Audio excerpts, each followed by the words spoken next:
Welcome, everybody. This is Sophia here, and I am chatting today with Patti Penn for our Paws and Joy podcast.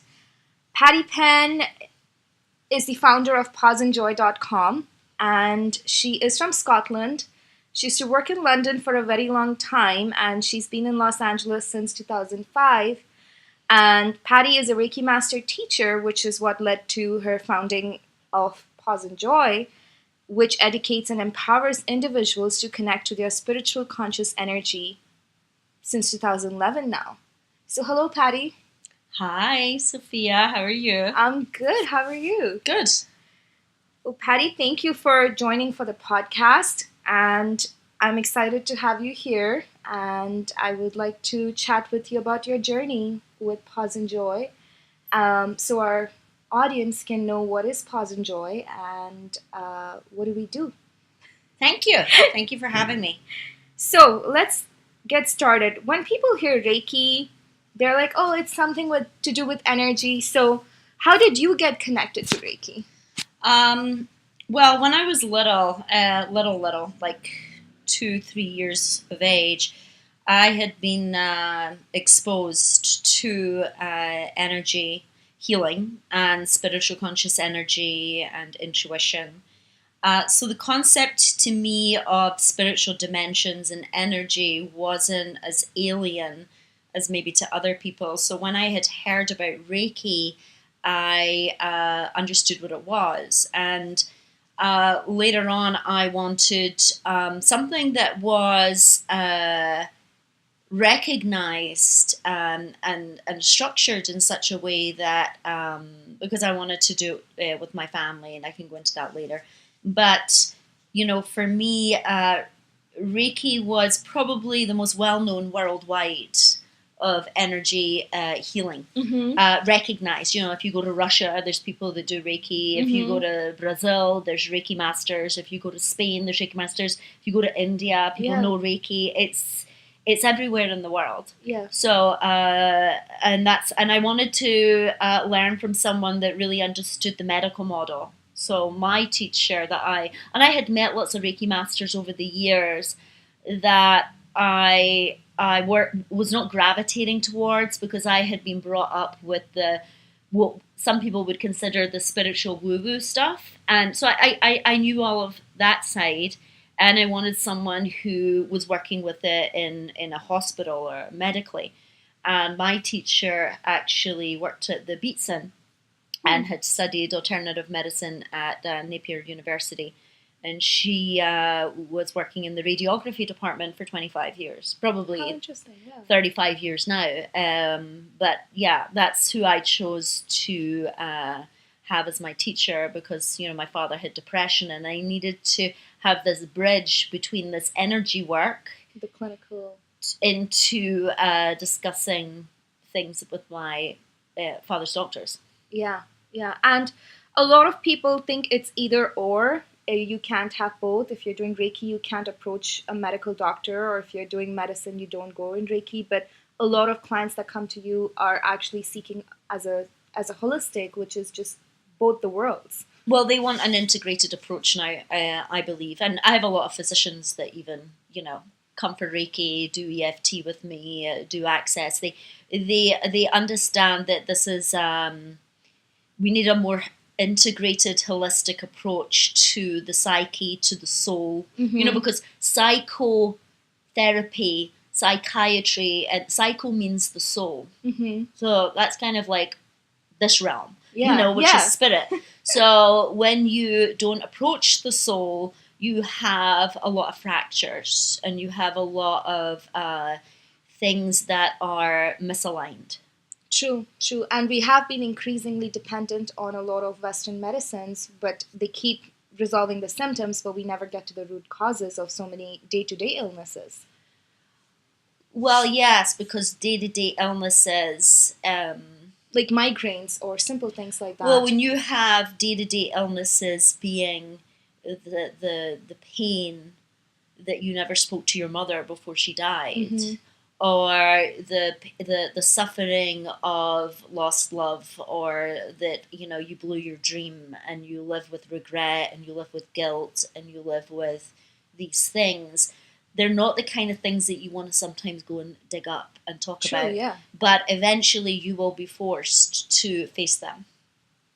Because they're residing within you anyways. And it will build. It will build over time, and it will start to go into disease, or it will start to go into a psychological disorder where you see yourself act in certain ways that you think are not you. Mm-hmm. And that's when it's got your attention. So given the interconnection of mind, body, and soul, how would you describe Reiki to somebody who's never been in touch with it or never been exposed to it? Well, it depends. If it is someone who's just coming for a session, and I don't go into a lot of detail. Their subconscious has told them that they need a Reiki session, or they wouldn't be seeking it out. Sure. Or especially me. Yeah. They'll find somebody else that's maybe going to do a Reiki session. But to come for a session, to me, you're going to be told what is the core cause and the truth. So that can be a big pill to swallow. Yeah. Because for me, this is you're dancing with spiritual conscious energy. So someone who is maybe doing a Reiki healing may say to someone, well, you're going to feel really relaxed. You're going to get like a little booster of your immune system. You're going to get some clarity. Whereas for me, my belief is that Reiki is going to turn you inside out. Mm-hmm. You're going to have an epiphany. Mm-hmm. You're going to have a realization. It's going to change your life. So I'm bringing that belief Mm-hmm. into a session, which then does something with the energy. True. Because it's the biology of belief. Yeah. As Dr. Bruce Lipton Yes. puts it. So if my belief in Reiki is that it's some relaxation tool, then it will be a relaxation tool. I think it's like lightning. Yeah.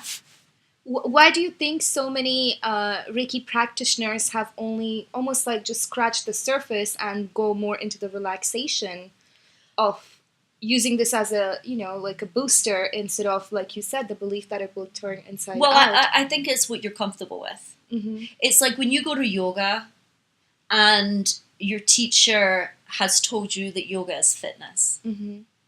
and that you're going to get really nice arms Mm-hmm. and a toned body. Mm-hmm.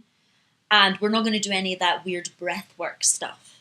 Mm-hmm. Because they find it weird. It's not that it's weird at all. It's just that they find it weird and they don't really know how to explain it, and they think everybody in the class is judging them. Mm-hmm. So I think the teacher is what they're comfortable with. If they're comfortable with it being a healing modality, that's what it will be. And I think that's amazing. I mean, it doesn't retract from someone who is doing a fitness class of yoga. At the end of the day, the person's still going to have the yoking, whether they like it or not. And it's the same thing if you're doing healings with in a cancer unit with people who are going through pain and being very present in this moment in their life, or if you're healing veterans, that's your biology. I believe you're there and you're healing this person. Mm-hmm. My path that was forged by the Reiki was to take this on a spiritual journey. True. So for me, it has a different part of the umbrella, Mm-hmm. and that's how I teach it. That's how I want to teach it, and that's how I downloaded the books. That's fantastic, because I know I went through both sides of it. To the audiences, I have taken my Reiki classes and journey with Paws and Joy, but I had a phase where I was just using Reiki for the hospice, and then it wasn't about changing their lives or attitudes or anything. It was just about giving them some kind of physical relief while they're going through this terminal phase of life, and it would be like an energetic massage for them. Mm-hmm. Yeah, and allowing them to release what it is that they may need to release before they transition. Mm-hmm. Yeah. You know, everybody comes to things. It's like, why does someone have a mega church of 10,000? And why does someone, you know, be in a pair of jeans and t-shirt working at the Mission downtown in LA? Because everybody has different callings. Mm-hmm. And you just have to, not one's not better than the other. It just is. And that brings me actually to the next question, because I have read this quote: comparison is the thief of joy, and you are all about joy. Yes, I love that quote. It's Teddy Roosevelt. And so why Paws and Joy? What is joy, and how does one connect to it? Well, you know, before 2011, it was just pause. I was all about the stillness. I I was teaching Reiki. I was doing Reiki sessions, but then I had this other thing that I did, which I had as EFT, emotional freedom technique, Mm-hmm. and it was the two pillars, and the two pillars were I had my Reiki and I had my emotional freedom technique, and either were going to help you to release or collapse any of the things that you had in the way. Mm-hmm. They were going to help you to dissolve any fears, any blockages. Mm-hmm. And that's all very well and good, but when you just keep on focusing on things to fix, you get more stuff to fix. So in about 2011, I had this dream in the morning, you know, when you're coming to, and I could see my pause symbol inside this giant O, and I was perplexed because it looked like a button. You know, my pause symbol was just, you know, the pause symbol that you get on your remote control. Mm-hmm. And I was like, why is my pause symbol inside that? It looks like a button. And then I kept saying, why is my pause inside that O? And then all of a sudden I could see the corners of the J and the Y on either side, just the way the logo is. And I was like, why is my pause inside that joy? And it kept saying repeat, repeat, repeat.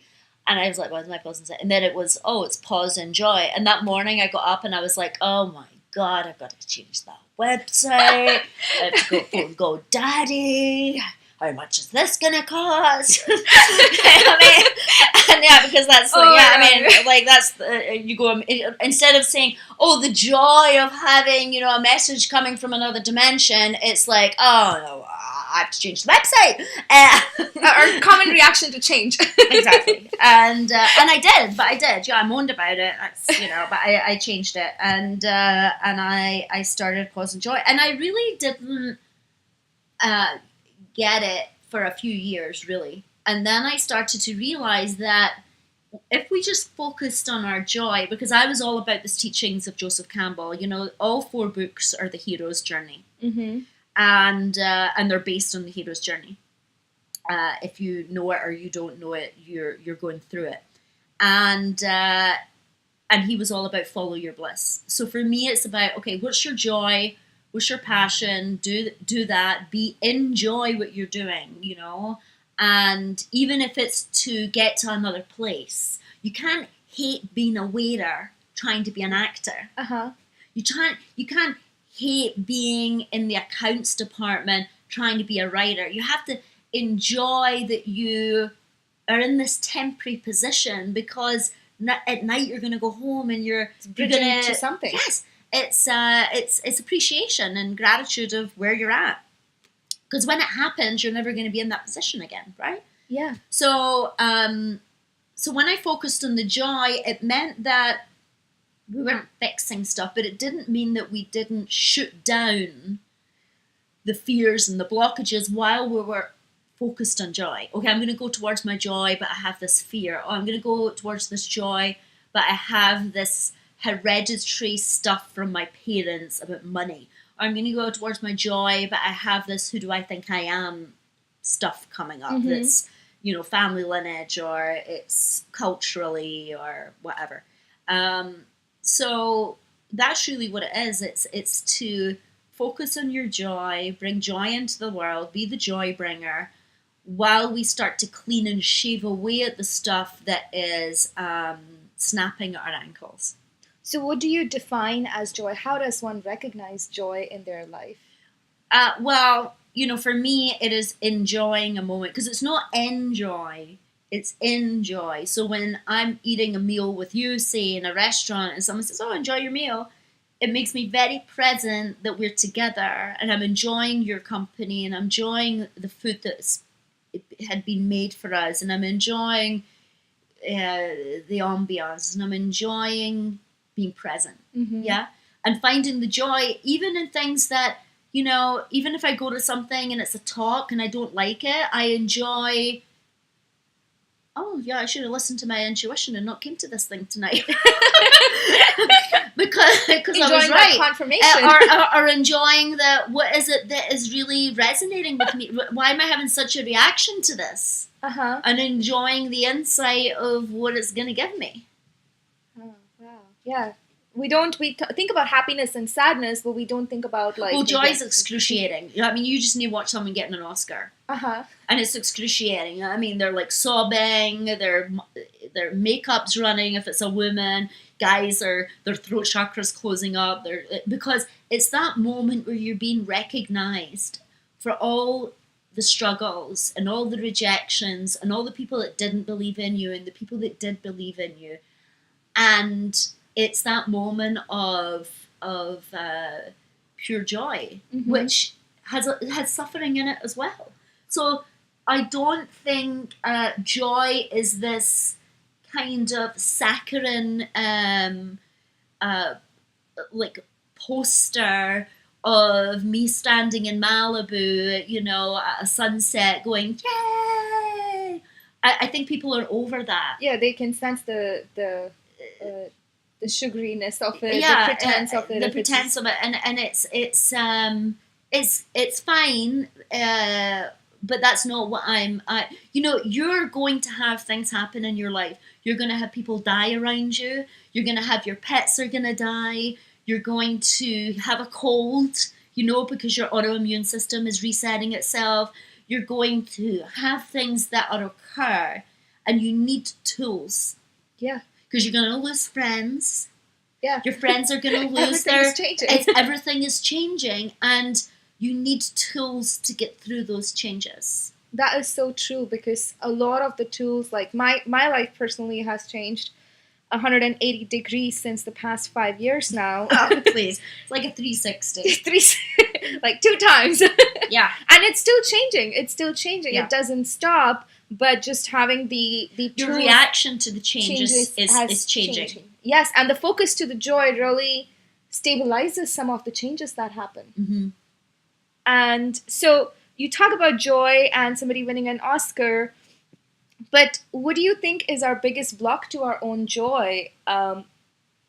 Receiving, allowing. We have this binary, which is, I deserve it, I don't deserve it. I'm worthless, I'm so worth it, and we go between this game of ping pong between the two. And what if we were to take all of that away, this right and wrongness of who gets it and who doesn't get it, and just say, I'm going to expand my energy to receive and allow, the joy and the ease of life to come to me, and whether I deserve it or not. Actually, if I don't deserve it, even better. Mm-hmm. How excruciating is that? You don't even deserve it, but you're going to get it too. That's horrific for some people. That's why when great things happen to people, the opportunities come, the job comes, the salary comes. It just happened to someone just this week. One of my students called me and they were like, I just offered this amazing position to this person, and I don't know what this is. And I says, they're sabotaging it. And that's true. We are constantly sabotaging our own joy based on a lot of these programmings, which worked maybe 5 decades ago, but they're not working anymore for us. I don't think they even worked 5 decades ago. You didn't have the realization of that. I think just more people were kind of like in obedience. Mm. And obedience is an interesting thing, because I personally have had interactions with some of my cousins and the children, and they sometimes feel obedience is respect. And they both are so different when respect is disregard. You could disagree with somebody but still have respect for them. Exactly. And I think that's where we're at in the world. We can respect each other and still have different points of view. Which is the case with the political system right now, where we are so in the contrast of seeing the opposite view, we don't even want to hear it sometimes. Yes. You talk about the 4 books that you've written as part of the Reiki teachings. You didn't have this information. What was the journey with the writing of the books? And to our audience, these are the Reiki books for each phase. Would you describe like what is the different phases of Reiki if somebody is taking teachings? Yes. Well, the books. Obviously, I taught in a very oral tradition. Because I wasn't given any books. Mm-hmm. I was just attuned. Yeah. And I had a great teacher, but then this information came through, and to be honest, again, I was bothered by it because I was painting, and when I was painting, when I was writing, I couldn't paint. So I knew that to write to the extent that I wanted, the information was coming through, I had to let go of the paintbrush, and that was hard, and it was a struggle. And I used to sit with a pad, and when I would teach a class and I would say something that was just someone would ask me a question, and the information would just freely come through, and they'd be like, oh, that needs to be in the book. And I just kept on hearing that needs to be in the book, and I would add that sentence, that paragraph, that chapter into the book. Obviously, you can hear my breath. It was like resistant. Yeah. I was like, oh, well, it is. That's me not going out tonight again. Yeah. And because I just didn't want to do it. And but something, and then when I would do it, I was in the joy of doing it. But the thought of doing it knew that I would not be going out or having a normal life. What kept you going though? Just the connection when I was writing, the whispers when I would be downloading something, that co-creation that you have when you're in creativity of nothing else matters. But that's what they say, it's like a painting, writing something, it's starting something. That's when you start it, you're gone, you're in it. But it's the starting of it that's the hardest. And then this is Reiki 1, which is introduction to energy, and they learn a lot. Well, yeah, I the books with some students right now, because I have everybody read before the class, because I don't want it to be about reading a book. I want you to read the book, assimilate it, process it. I don't care if it takes you a year to read the book. But I will give that book to you once I meet you. Because, for me, it's a relationship. It's a relating, the relationship between student and teacher. And do I really want to have this person in my life for this long? I have to enjoy the person, and they have to enjoy me, and because I'm going to put you through the gauntlet. And if you don't enjoy me, then even if it's going to be tough and I'm going to make you do tough things, or take you towards your fears or look at that core thing, we better have a relationship. Yeah. It's kind of like love. Yeah. Even when you are so annoyed at someone, that you fell in love with them and the love's there. So you can kind of get through it. But if the love isn't there, then... and this person's annoying you, I think it's tough. It's almost like there's no reason to stay then. No. Yeah. No. Yeah. The glue's not there. The glue is not there. So for me to give the book, it's very personal for me to take on students, and and also my students take on students as well. And I just think it's appropriate, because choosing your Reiki master, as the student needs to understand, is as important to the attunement, and it's important to really, that's the beginning of you trusting your intuition. Yeah, just that's knowing the beginning that this is the teacher. This is the teacher. So, and knowing this is not the teacher. So that is an important part of it. So the Reiki 1 it's written in a way that if you're new to energy, is going to take you a little bit longer to read. Mm-hmm. Yeah. Because there's certain paragraphs and certain chapters that you know when you read a book and you go, oh, and you feel like shut down. Yeah. And you go to sleep for 5 hours. Yeah. It can be a little bit like that. You have to calibrate the information because it's come from another dimension, some of it. And then there's other things that's like, oh, this is a chakra, just in case you didn't know. But then there's other people that are very advanced and they know all the chakras, they know the pranayam, but it's in there anyway as a reminder and they like it. And they're like, oh, okay, we're going to do this as a practice, as a sadhana going forward. So it talks in many, many levels to different people. And even people who are very advanced always get a lot from it. So it reminds me of a story. I know these books are exclusive only for students doing Reiki with you, but somehow years ago, one of the Reiki 1 books ended up with a pimp. It ended up with two people in Hollywood Boulevard who were living on the street, and one was a pimp, and someone had given him the book to read because she just felt she'd read it and she wanted to give it to him. And he read the book and with his girlfriend, and he stopped doing what he was doing and he moved up north. Wow. Maybe I should release them. I don't know. Maybe. But I haven't. I was told that these books were the reason I don't release them right now. I'm not saying that that's going to be what's going to happen forever. Was at the time, I was told that. It's kind of like an orange tree. This is what I saw. It was like an orange tree, and all of the oranges were lying in the garden of this garden that I was passing in the car. And the message was, look at all those oranges rotting on the ground. That's like all the books and information that's out there. Everybody's just reading more books and not digesting the rotting on the ground. So I thought, well, who needs another book? Right? Yeah.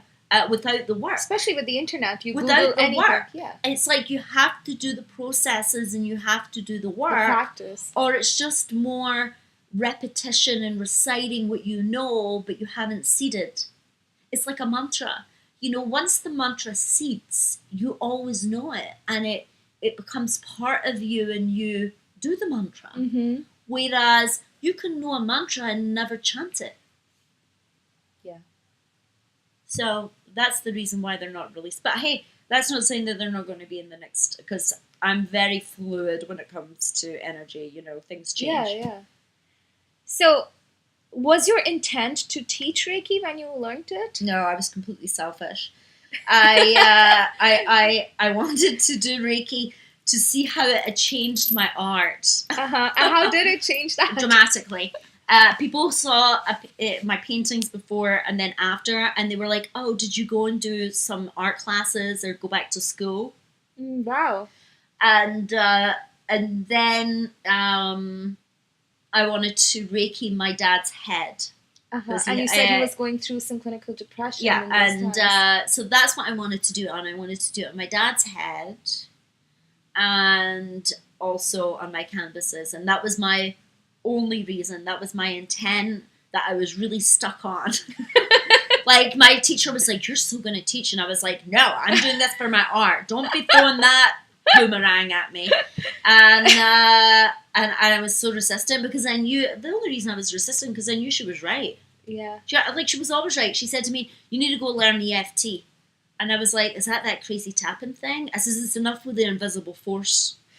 I says, I know I need to do the tapping thing. And she was like, I'm telling you, I know that you need to learn it. And thank God that she did, because look, I look at so many people that I know here in Los Angeles and all over the world through Skype and everything that have been helped by this work through my teacher telling me, do this. Yeah. And me doing it, okay, I might have been like, throwing a tantrum about it, but I still did it.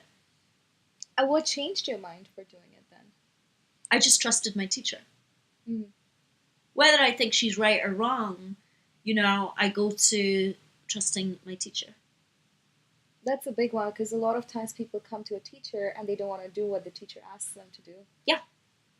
If my teacher told me to stand in the middle of the road in tree pose at 1:00 in the morning, I would stand in tree pose at 1 o'clock in the morning because she knows something that I don't know. And that's the trusting, the level And that's of the trust. the total, complete trust. Yeah. Yeah. So for everybody who is wondering about Patti's paintings, they are available on the pawsandjoy.com website. And what do you feel now? A lot of people think about meditation and Reiki as the same thing, like you just sit down and you close your eyes and you channel. But what do you feel is the difference between Reiki and meditation? Well, for me, it's the meditation is the 7th limb of yoga. Mm-hmm. There's an 8th, and the 8th is samadhi, which is divine bliss, which is the yoking. Mm-hmm. Meditation is the sitting up and your mind is now empty because you've now done breath work, focus and concentration, your yamas, your nima, you've all done the asana practice. You've done everything to empty your mind, and now you're going to go into samadhi, which is divine bliss. And for me, spiritual conscious, like Ray and Ki, Ray is spiritual conscious energy, Mm-hmm. and the Ki is life force. So I'm the life force. Mm-hmm. Yeah, I have life force. have life. I'm an electrical biofield. Yeah. And the spiritual conscious energy with that biofield is Reiki. Now, when people, I can go into the photons and the physics. So I'm not a physicist, and I don't really. Yeah, I mean, there's people that are much more eloquent than me to describe what Reiki is energetically, and I leave that to them. Mm-hmm. Because for me, if I can describe Reiki, I don't really know what it is. That is true. You have to. If I can't describe it, I know exactly how powerful it is. The thing is, when we describe something, we minimalize it. If we say it's profound, what does that mean? It's a phenomenon. What does that mean? That to me is what Reiki is. It's something that is, it's like electricity. We know how to cook with it. We know how to light our houses with it. But it's a phenomenon, right? Reiki's the same. We know how to heal with it. We know it does something with the immune hemoglobin. We know it helps you with clarity. It clears your head. It gives you a sense of inner peace. We know these things through studies that have done. Very few studies that have been done, but the studies that have been done that have come back clinically. But what is it? I don't think we should really try and minimalize it right now. I think we should just work with what it can do. That is true, because once you have had the experience, then you don't need any more proof, because and the thing is, it's an experience. So when someone can sit and argue with me about what Reiki is, and I'll be like, you know what, let me Reiki your head, and they're like, no. Because they know they're going to have an experience. And then everything's thrown out the window. Yeah. How did you feel, how has it affected your father and mother? Now, they're your students as well. Yes. And it's been almost 6 years, 7, 8. Longer than that. A decade since his... since his depression. His depression started like 18 years ago. And he went the Western medical route. He started doing electric shock therapy. That's what he wanted to do. And a lot of them. And I asked him, I would say to him, because obviously we can send it through time and space at level 2, and I would say to my father, so when is your electrocution this week? Because I believe that when you have it done, they would say, well, his mood would rise. I said, well, if I was going to be electrocuted, my mood would rise. Yeah. But then it goes back down again. And, afterwards he read a lot about it. And I would send him energy when he would go and have it done. He'd say, oh, Friday at 2. He says, you don't need to be so cheeky. And then, but now he says, thank God you were sending me energy, because I don't have any of those symptoms of short-term memory loss that other people had when they had electric shock therapy. So in that hand, it gave him his epiphany, because I used to say it to him in a way that he's going to realize that he's letting someone electrocute him to wake up. Yeah. And that's exactly what happened. He realized that he's like, why am I letting this happen? So I must be really ill, because he was in denial that he was that sick. And most people in depression are. They they don't admit that something is drastically wrong. Yeah. And when he did that, things shifted, and then he started to kind of open up a bit his childhood and the abuse and things that had happened to him in his life, and it was able to blossom rather than like unfold and collapse in itself. He and then he would start to practice and have experiences. You know, he had his own experiences. He has his own guide that he saw in a meditation once that he calls his wee man. That's that's this. I don't know who it is. It could be, you know, Confucius for all I know. It's like, you know, the Chinese man that sits in the garden, you know, with the next to the beautiful bridge, that he doesn't speak to him, but he beams things to him. And when he sees his wee man, he knows everything's going to be fine. That's beautiful to have that kind he's had other experiences as well, like his favourite planet, Saturn, which he had a whole experience about. That's a whole other episode. We'll have to do an interview with your dad about that. He needs to put a book out, really. I need to help him with it, you know, of his journey with his depression, because it really is quite beautiful. You know, my dad's a welder.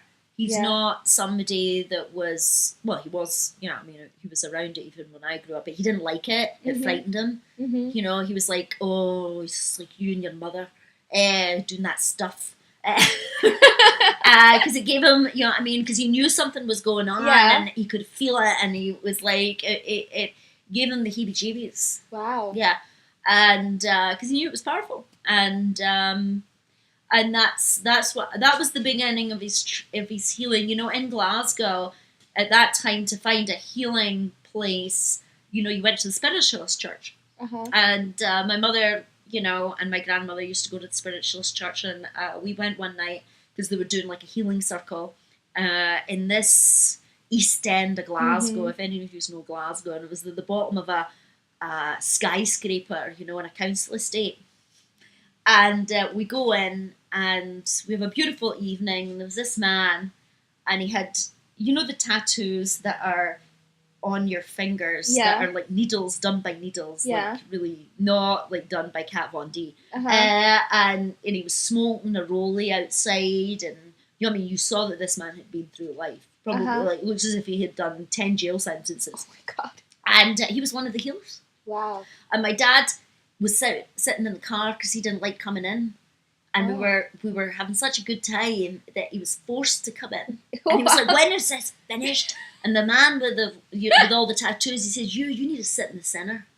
Oh my God! And he made him sit in the center, and I was sitting off in the corner having someone work on me, and this man started doing some work on my father, and this lone tear came down my cheek. And I knew something was shifting in that moment for him.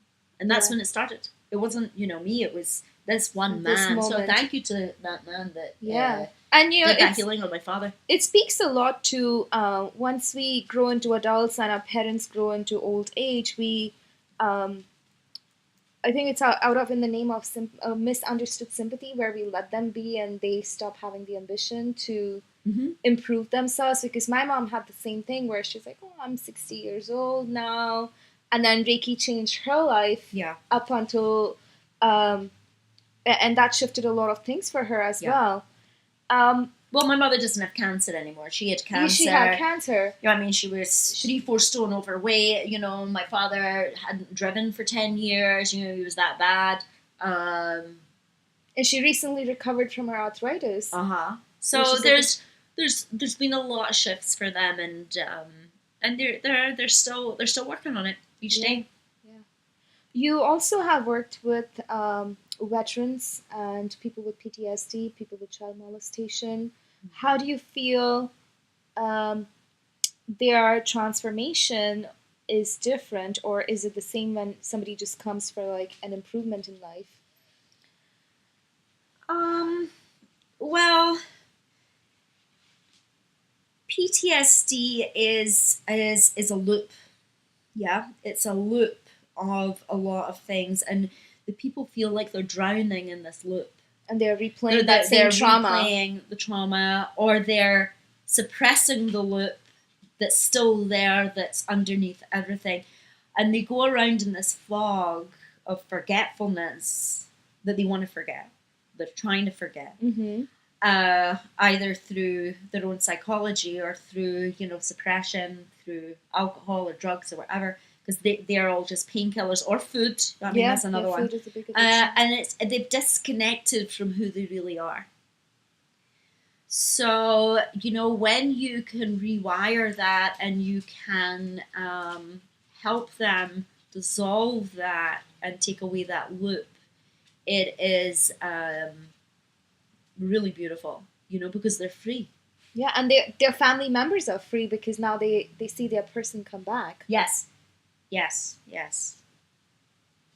Now, when somebody is coming for like a session or to become a student, I know you meet with the students before you take them on to establish the rapport. And before they take me on as well. Before they take you on, choose you.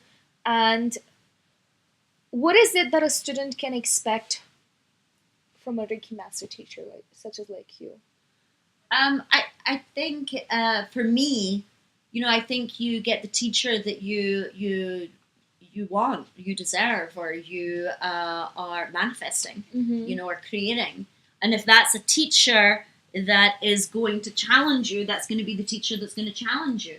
If it's going to be a teacher that is going to nurture you, it's going to be a teacher that's going to nurture you. I mean, I have so many different relationships with students. Mm-hmm. If you ask certain students and you said, "Oh, what's Patty? Oh, she's so nurturing, and she got me through this, and it's helped here and it's helped there with my family and my marriage and my children." And then there's other people that are like, "Oh my God, she's like, she's like a tornado. She doesn't let up." But that's what you need. And that's what they're projecting from their... It's different for everybody, and sometimes it can be both. Sometimes in some aspects, it's going to be one way for a period, Mm-hmm. and then you need a little bit more of, a push, or you need to kind of be, I poke the bear a lot. You do. There's always a happy ending, but it's a happy, well, for some, because you poke the bear, and because you have to awaken someone to something, and it's and then it happens, and you either know that that's happening or you don't. Yeah. Like I poked your bear. Yeah, you did when you told me to do Reiki attunements for my mom. Uh-huh. Yeah. And which you didn't want to do, and you resisted. You were like, "Why Yeah. are you making me do this?" Yeah. And it was I'm not one of making those... you do it. It was a suggestion, but my Yeah. suggestions really aren't suggestions either. That's So true. it's and then it paid off. It did. It did. with the depth of your relationship that you had It with your did. mother. Now, I know you said you don't want to go into the quantum physics of it, but a lot of people, in a simplistic way, if you can describe what is sending Reiki through time and distance, because that Reiki too, your students send energy back to their years of their life. Yes. Could you describe in a simpler way? What is that? How does the time-space continuum affect? Well, the past, the present, and the future are happening simultaneously. Mm-hmm. So if I'm sending energy back to that situation that happened to me when I was 5, in a place, in a point of space, Mm-hmm. through time in 1984 or 72, when I was this little person, Mm-hmm. that little person is inside me today. It's like a storybook, the chapter. That little person that is in that pain is living inside of me, and it is affecting my future. So when we are sending it to a person or a situation or something, you're really sending it to the now, because it's not really kind of going, because everything is In the now. yes. Yeah. So from these different journeys, what are some of the expected, unexpected joys that you've experienced yourself or from your students that it was that moment of sheer Well, delight? it's so there's so many, where people have found themselves in another part of the world when they were they're sending it back to they're 18, and all of a sudden they have a business meeting in New York, and they're going when they're sending energy back to their 18, and oh my god, that I lived in New York when I was 18. Oh wow. Oh, and that's when that guy dumped me. Uh-huh. And that bench in the park. After my meeting, I'm going to go to that bench. Wow. Because now you're facing all the And things I'm going to that you sit and I'm going to send energy to myself in that moment when I didn't understand what was happening. That I felt so bad, and it kind of affected me maybe for my whole life to this moment. Wow. People who have seen themselves as children, who believed in fairies or who believed in guardians or who believed in angels and realized it was themselves standing in the room. I've had that experience where I realized my little self was my adult self was at the same. Yes, it's like interstellar. Like everything is happening. It's entanglement. So it's very. You have experiences that are, for want of a better word, trippy. Yeah. And beautiful experiences as well, where you'll send energy to something, and all of a sudden that person adds you on Facebook as a friend.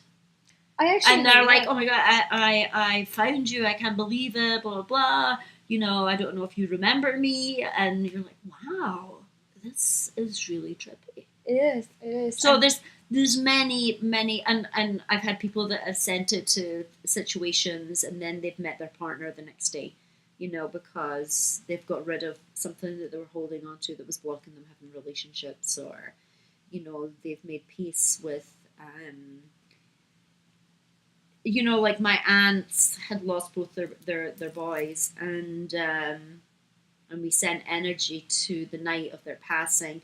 And just for my aunt to know that energy was flooding the night of his passing, that he wasn't, because that was the thing, he was alone, and he was, and how that felt as a mother. And when we did it together, she hadn't really slept for years and years and years, and then she had the best night's sleep that night, and she had seen this purple flame, and she just had such a sense of peace the next day.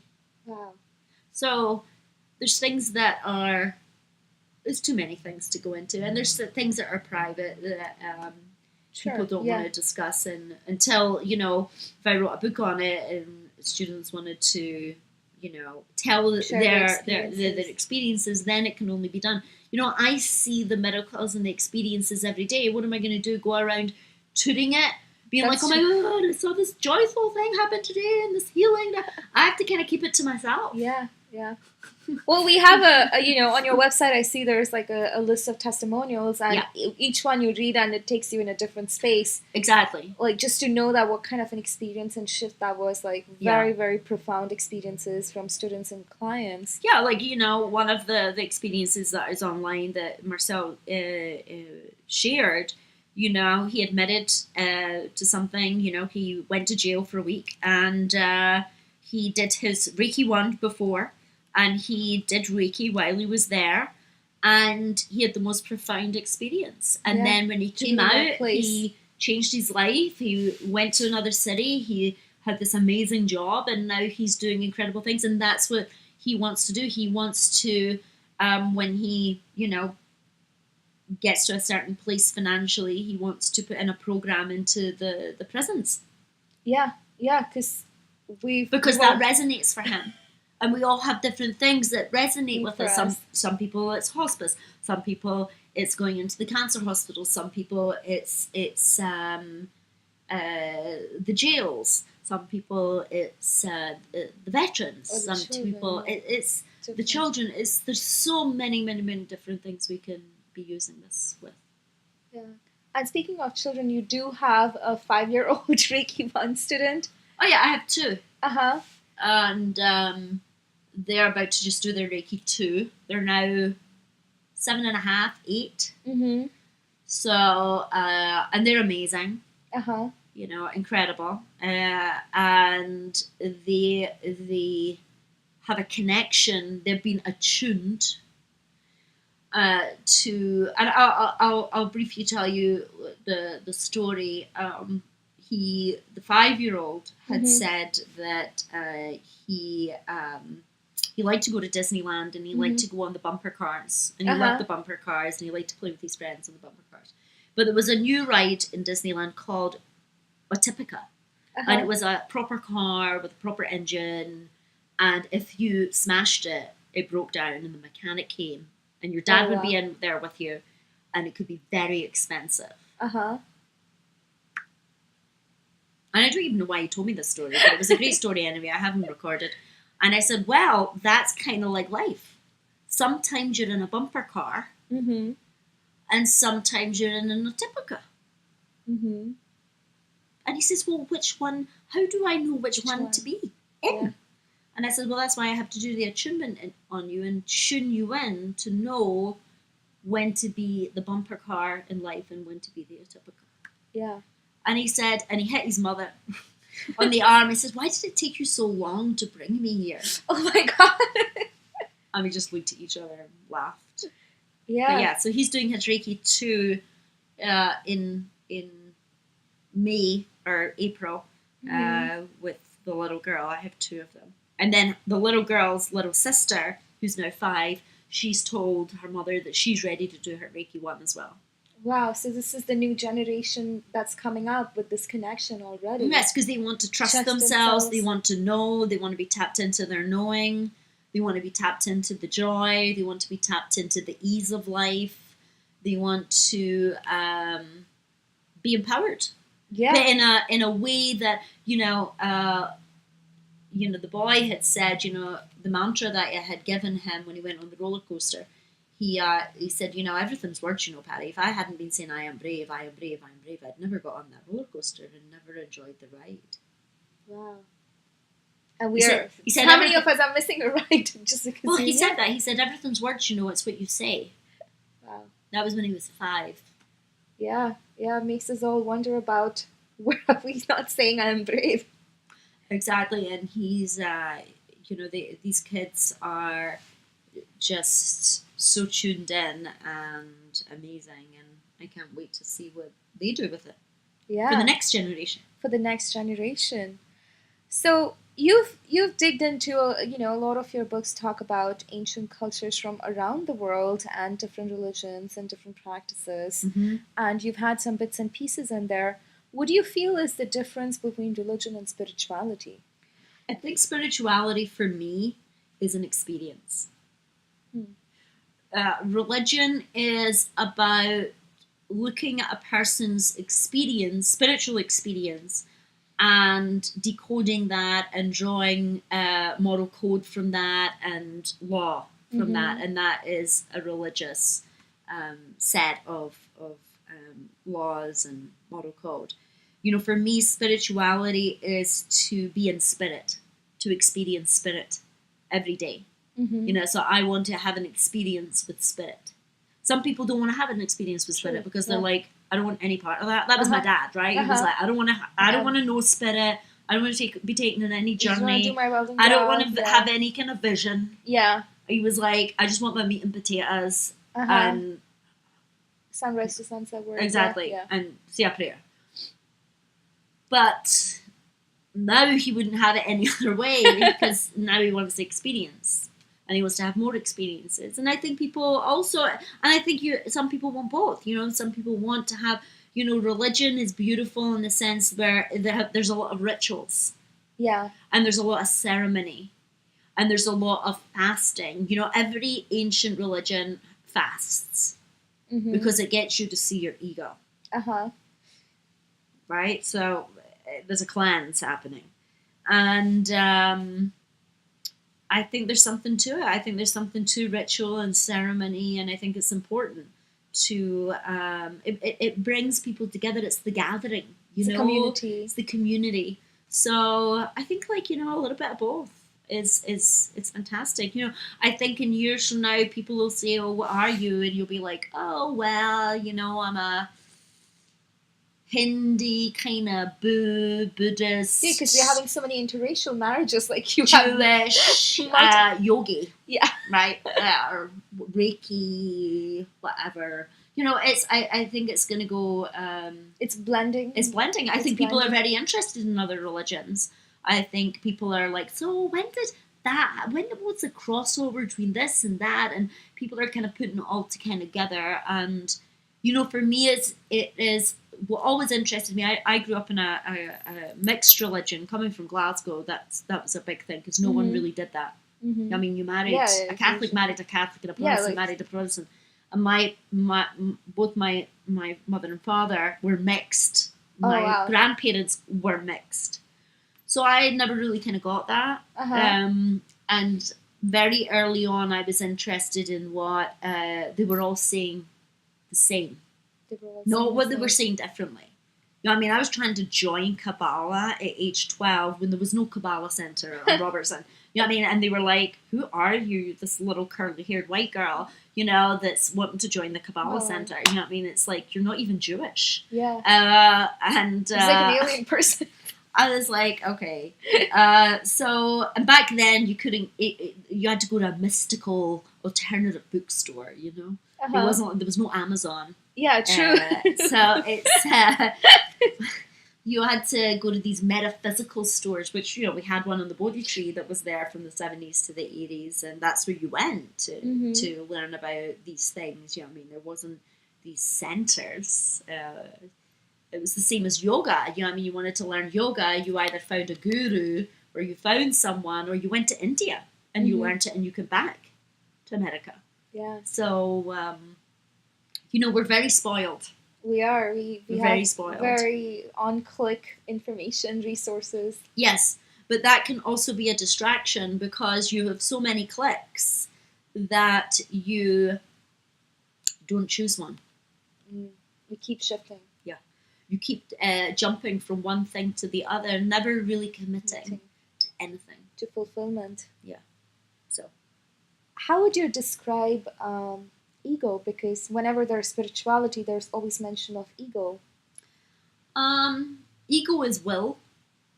And, I have I come at things maybe from a different point of view of people think that you have to battle your ego, you have to kill the ego, you have to wrestle the ego, and it's such a struggle with the ego. And I think that's a very masculine dynamic, because for me the ego is also like, why do you have one?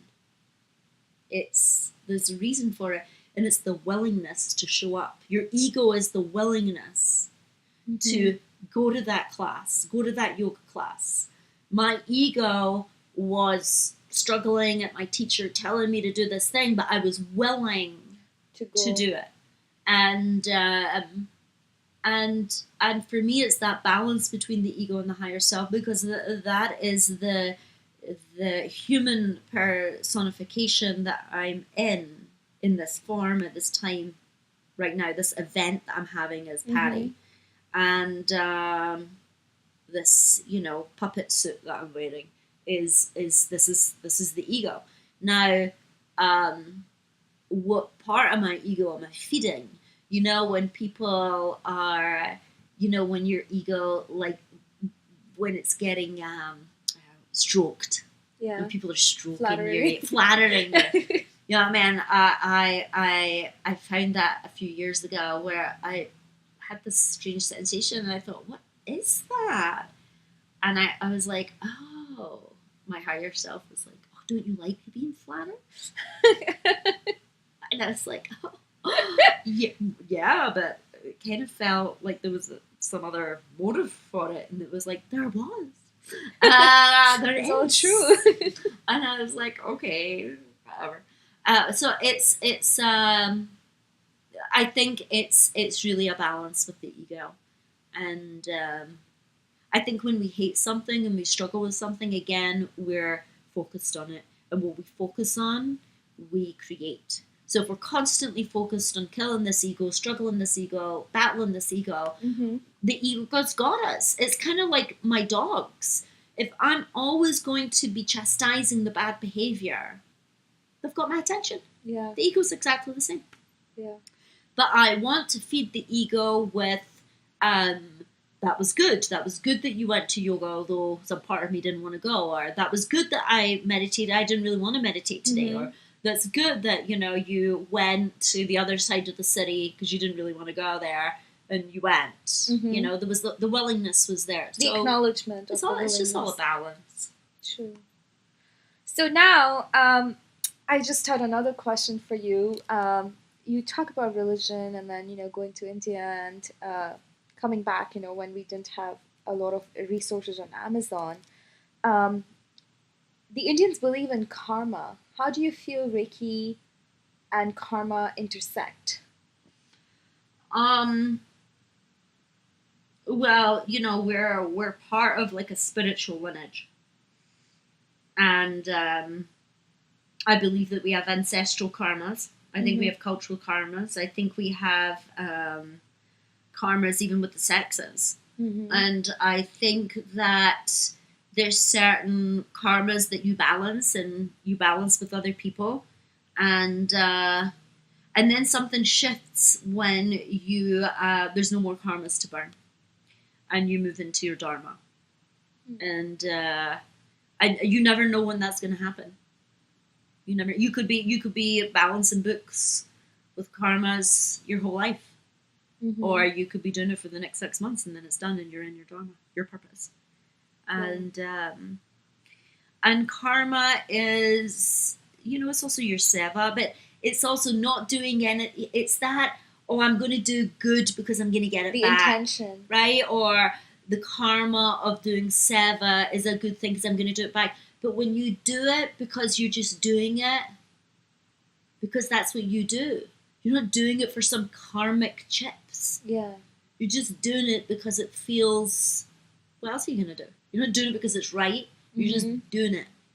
That's when things start to change. Because I've heard growing up, like, you want to do the good because you want good karma in your... But then you're doing it for, as a, what am I going to get? What am I going to get? What am I going to get? Yeah. Right? Yeah. And it's really a way of policing you to do good because you're going to get something out of it. So it's that carrot and stick mentality of the binary and the duality. But when you transcend the binary and the duality, and you're not doing it to get, you're not doing it of like, what's in it for me? What's the point? Okay, I'm going to, like, if I meditate, my blood pressure's going to go down. Or if I meditate, I'm going to have a, like, nicer skin. Or I'm going to have more abundance. Like, tell me why should I do this stuff? I'm gonna be able to go to meet David Lynch.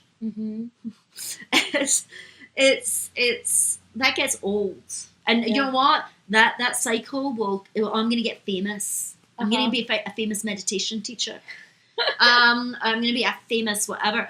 Well, okay, yeah, you keep doing it for that. You keep doing it for that, and then you get what you want, and there's not what you wanted.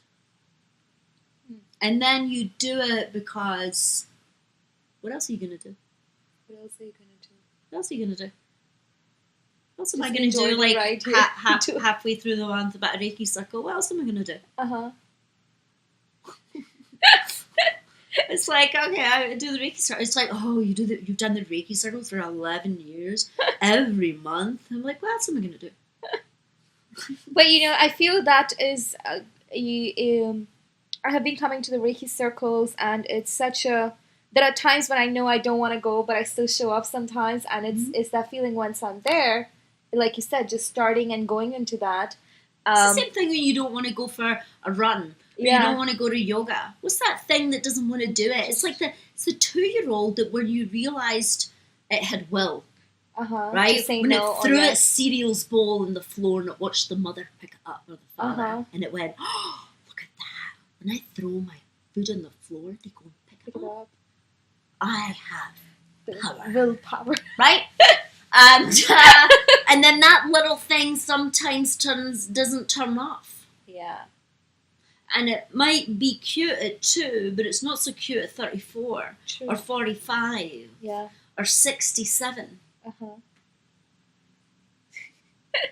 These Reiki, for the audience, these Reiki circles happen at a private residence, and you can join them in Los Angeles if you follow the Facebook page Paws and Joy, and you can see the event details. They happen once a month. It's a community Reiki circle. Like Patti said, it's been happening since the last 11 years now. I have 2 other things that I'm very excited to and yeah. Can I just say, Yeah. if people want to, ask to send energy to them or a loved one or someone that's ill, you can email. People email me all the time and say, oh, can you put my aunt in the circle, or my dad's going through something, or I can't make it today, or, just tuning in from Australia, And I think once we... I don't want to give the game away, really, of what happened today. But once we get everything situated, and we can maybe have like a camera where people can join in and tune in, like through Zoom or something like that. Live, if they wanted to do that. Yeah, it's a surprise coming up this year. And the first one that is really coming up, you did 100 Days of Joy on Instagram at Paws and Joy with Patti. And that was in October of last year. It was? It feels as if it was like... forever. And now you're starting the 100 Days in Joy. Now, for some people, that might be like, what's the difference? Well, exactly. You should sit with that. Why should I tell you? As part of the journey is to be like 100 days of joy. For me, it was looking for, okay, what am I going to do today that's going to be of joy? The in joy is, I'm enjoying sitting right now with my dog, with these questions and contemplating what's coming through and, the beauty of it, and enjoying the sharing. And this is a moment of enjoy. It is. It's when you realize that enjoyable moment, you're in gratitude. And we need more gratitude. We need more keys to gratitude. And I'm giving you a big set of keys. You know when you have those jailer keys? Yeah. These are the keys out of the jail. Oh, wow. The key is 100 Days in Joy. 100 Days in Joy. Yeah. So it's starting on Valentine's Day. Yes. And if you want to participate, you can find us on Paws and Joy with Patti on Instagram, and you can post your own journey and share with the hashtag 100 Days in Joy. And going to the next 2 surprises for this year, you have a book coming up called Reiki Yourself. Yes. And you also have a documentary that you participated in. Yes. On a very big scale. A beautiful documentary by a fantastic team at Elevate, and Kelly Noonan-Gore. She directed it. It was her dream for years and years and years. She obsessed about this documentary until she had the opportunity to just do it. And she wanted to do a documentary where scientifically she interviewed around, I think it's now 18 scientists and doctors about healing and about the natural body's ability to heal itself and the biology of belief and all of this. And she wanted to show the work in between what everybody's been saying for the last 20 years, especially with alternative medicine, integrated medicine, the healing modalities, and that should be out in June. So it's called The Heal Documentary, and it's on Facebook. And if you sign up right now, the website's going to be live soon. They'll keep you informed of its premiere and its launch, and it's an amazing. It was an amazing experience for me, and just a great team of people, and with a fantastic vision of inspiring people, uplifting people, giving people the power back. You see, when you don't know that you, on some level, have created this chaos, you can't uncreate it. The admittance of that you are control. I am control. I am power. Right. So when we realize that, we can do something about it. But when we don't, even if like I don't know how I created my father's depression, right? Because I'm creating my own reality. But on some level, I did.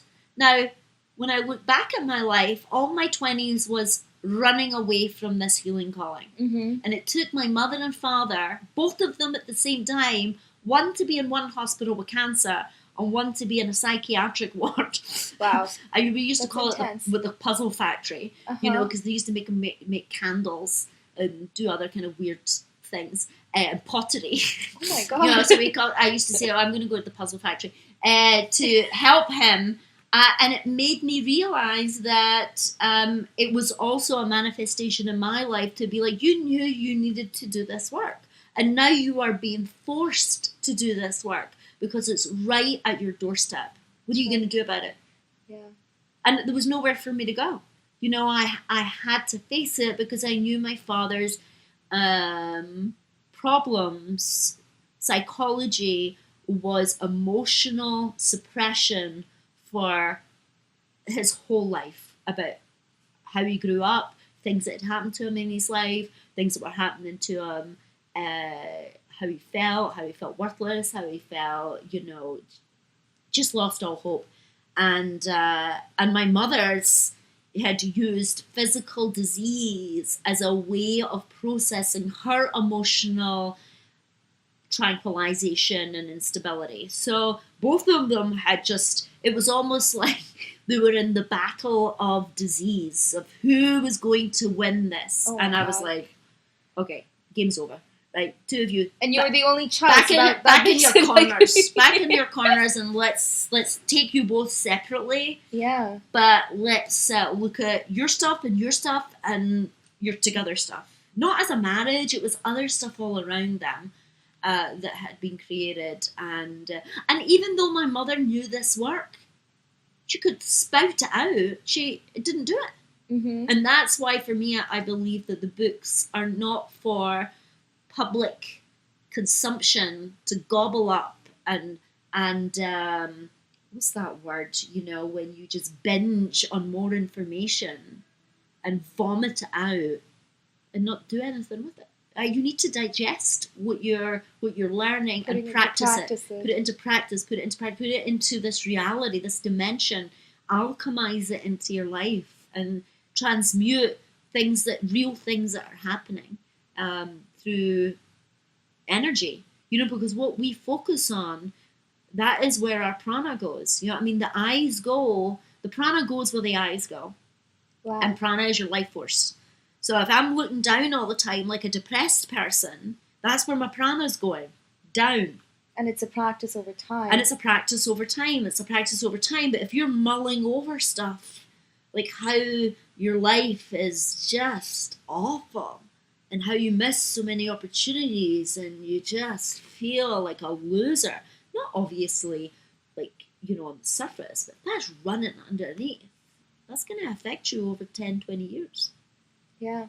And I think that's what's happening. I think people are in so much pretense and denial that once you admit it, and actually the word admittance, energetically in electricity, admittance is the flow and current of energy in a device. Wow. So when we admit, we allow admittance, the flow of energy. And we talk about circuitry. Resistance in the circuits, but this is the first time I've heard about admittance in terms of electricity terms. Yeah. And talking about what we are focusing on, with everything that's going on in the country and the world, what do you suggest to our audience, or, you know, people who are asking these questions of what can we do better? Start with yourself. Uh-huh. John Lennon said it perfectly. When I see violence in the world, I look at the violence in me and in my marriage. Wow. And that's what Michael Jackson and I start with the man in the mirror. Start with the man in the mirror. Start with yourself. Where am I contributing to this collectively? Because it's so easy to blame on everything else. And you know what? We are, if you read some of Frederick Douglass and other people in history that really had it like bad, we are in a privileged position, but we still have to improve in that space. We still need to make things, but there's still things to do. And we can become a wee bit lazy when we're comfortable. Complacency. People were enslaved. Yeah. People didn't have their freedom. People were owned like a dog. Commodity, yeah. Like a commodity. Like, I don't own my dog, but some people do. Well, I'm the owner. Yeah. Right? Don't just look at me. And it's the same thing as we had that mentality with other human beings. We have got better, and we forget that. We forget we're getting better. I think it was in China in the 1800s, 70 to 90 million people were killed in that war. If you look at the First World War, if you look at the Second World, we're getting better. It's still not good enough that we're killing people to stop killing people. We're getting better, but we can't lose sight of that. But there's still work to be done. So it's that binary again, right? It's getting better, but there's still work to be done. Because that's when we get lazy, is when we get comfortable. When we get comfortable with, this is good enough. Yeah, this is good enough. Yeah. And now we see that there's work to be done. Yeah. And I believe your book, Reiki Yourself, is the one that is going to be available for general public, unlike your 4 books. Yes, but it's going to be described in the 4 books and the processes and what to expect and why you should Reiki yourself. Because when I Reiki one student, I am affecting the entire family. I only need one of you. Yeah. I don't need to attune the whole family. Yeah. It's the same as in they say in Tantra, you don't need both people doing Tantra, you just need one of them. One person, yeah. Wow. Well, I'm very excited for that book and the Heal documentary and the 100 Days in Joy. And this was so much joy. Thank you for sharing your journey and all the information and giving advice to the audiences and the community is focus on your joy.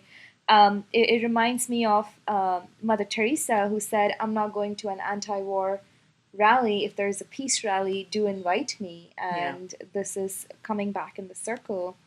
And you can find more information on pawsandjoy.com, the website, or Facebook or Instagram at Paws and Joy with Patti, and really pause in your own joy. So thank you for now, and thank you, Patti, again. And thank you, Soffeah. And can you tell us what to expect from future podcasts, or if people want to email you with ideas? Yes. You can email me at soffeah@pawsandjoy.com, or you can find me on Facebook. The podcasts are a place because I interact with Patti, and I know that I've been through the journey. It's my opportunity to bring this wealth of information, because now is no time is better than now, and we'll be talking more and more about current events, different student journeys, and what's happening with Paws and Joy in general, as we've had different projects in the works now for the surprise of 2017. Also, if you have any questions, you can contact me, or any ideas on what you would like to learn more about Reiki, or any other suggestions or questions you may have, or what you're going through in life, and we can address that as well in podcast. And eventually we'll start a Q&A section where we can have callers join in and ask whatever they want to ask you and me. Perfect. Well, with that, we are signing off. Thank you. That was great. That was fantastic. I am so looking forward to post this online today.